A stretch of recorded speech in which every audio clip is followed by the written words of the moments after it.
When I was 4 years old, my father took a job with the Oak Ridge National Laboratory, and so we relocated to Oak Ridge, Tennessee. Oak Ridge was a little unique microcosm that was basically started in World War II. It was a breeding ground for doctors and lawyers, and for myself, I didn't quite fit that bill, and I feel fortunate enough that somehow I was able to realize that it was the arts that I was interested in. Oak Ridge was a center of abstract thinking, whether it's particle separation or nuclear physics or something. I think by having a scientific background in working on my work in glass, working on color chemistry and some things like that, it doesn't seem like it's a, completely foreign universe. There's not much difference between an artist and a scientist. You're trying to define yourself in the universe that you're living in.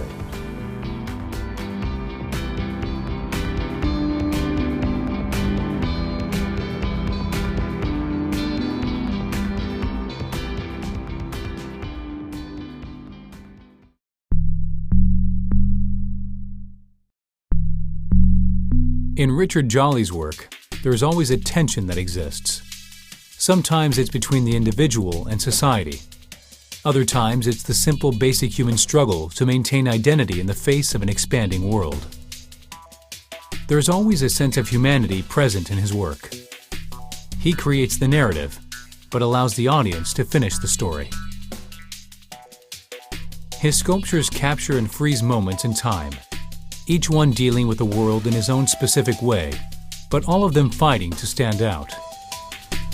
I used the fugitive and agrarian literary movement in Nashville as sort of my role models as far as in looking at things, because it was the most predominant artistic movement in this region.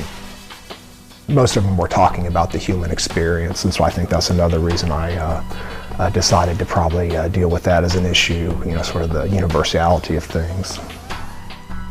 The most powerful art is always art from a primary experience. If you look at the studio glass movement, I was sort of in the first generation, not to say I was the first, but among the first generation that started private studios and basically tried to develop your work.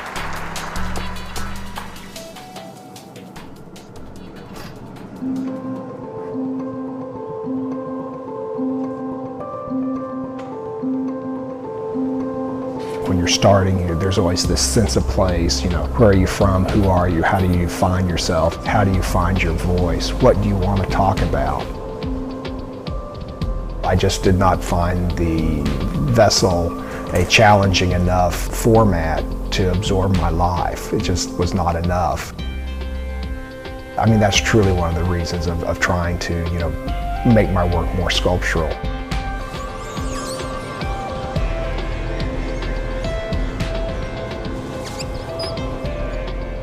The pure joy of being an artist is between you and the work. There is sort of the intellect of articulation that occurs, and then there becomes the actualization of the physical making. And so really, if you talk about where I spend a majority of my time, working in the studio with a team of people making sculptural objects, it's a very visceral joy at that point. It's like, how do I make this the best way I can make it currently? And how is the material working today? Are we a little bit hotter? Are we a little bit colder? You shift from this sort of aesthetic into the maker, and it's just sort of a different realm.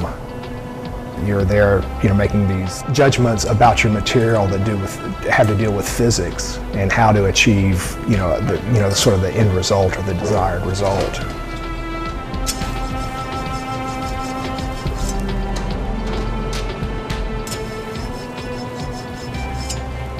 I think the older you get, the harder it is to feel free,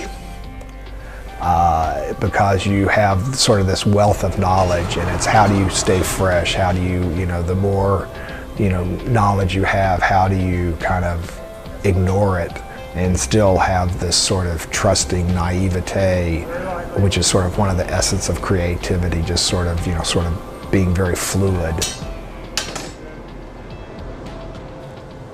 For myself, when I got into the arts, I basically got out of politics because I didn't want to change the big picture, and I realized the only way to change the world is the small picture at a time. Most artists have their way of seeing the world and knowing how they function best. I say I function best being somewhat delusional. Steady, looking good. To deal in an abstract realm, you know, it is sort of you're floating in the ethers to a certain extent. You know, being a visual artist is sort of a love affair with the physical materials and actualizing, you know, the thoughts of your mind by the touch of the hand. And I think that's sort of something that's always been very prominent in my work, is that wanting to have that touch of the hand, that sense of the human in it.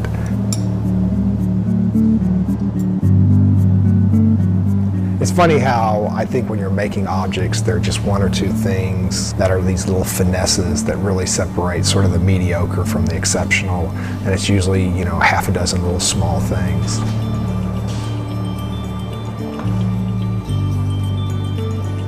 There is sort of this innate fascination because it's the hand in the eye, a quick reaction to do something, to make something, to finish something. It's, you know, also sort of the issue of fire and dance and danger. I don't think everything has to have a very concrete meaning.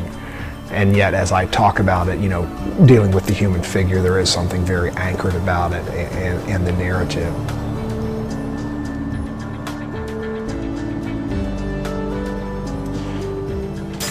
In the best of all worlds, you think of yourself as a creative genius. I mean, I think that's how sort of the high of it. And then the essence of how you get there is always completely different, I think, for all artists.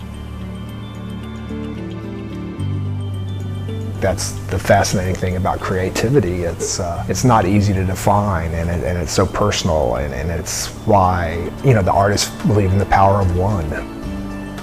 You know, somehow, you know, there's this essence that, you know, you're working on and you feel has this enduring trait.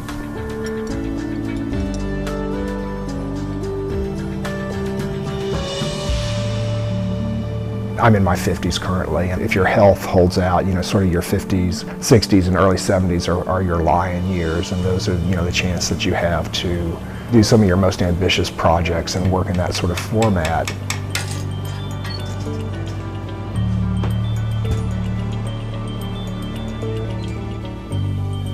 I always try to keep the poetry in my work first and worry about the career aspects later.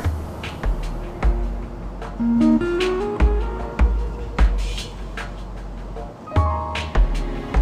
know, I think if you look at early work, possibly it's just about beauty, a noun.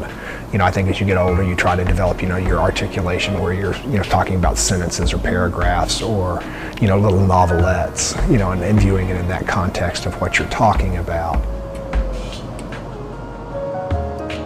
I usually work on a couple series simultaneously. When someone sees my work that knows me solely through sort of the gallery format or something like that, they say, oh, it's a brand new body of work, and yes, that's true. You know, as far as when I start to show them, it could be something that I, you know, worked on 10 years ago and sort of found the solution for and started over again and worked it out, or it could be something that I started, it felt right, I started working, and then all of a sudden, you know, it's something that I developed.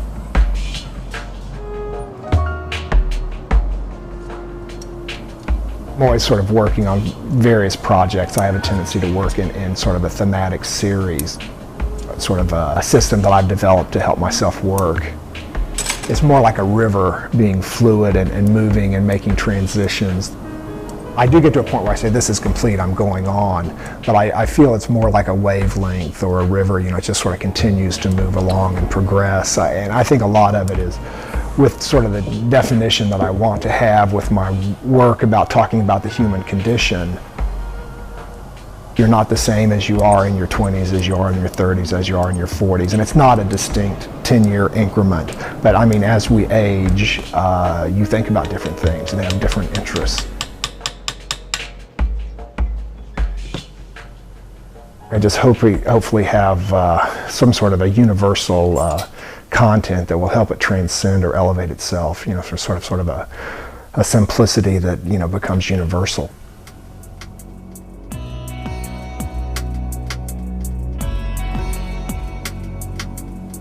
Some of my works on paper, mixed material work, directly come from the sculptures, and yet other times the sculptures come from the works on paper. I do think, working on works on paper, it goes back to, the abstract expressionist, the solitary artist, working in solitude in his studio.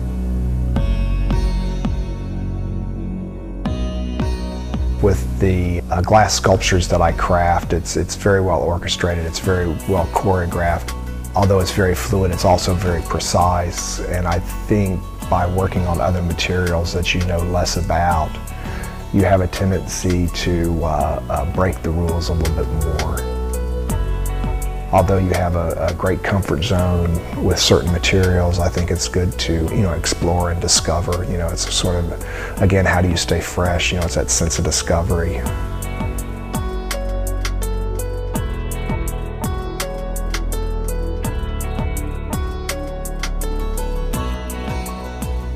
I think all artists have to be extremely hypercritical of what they do to be able to advance their work.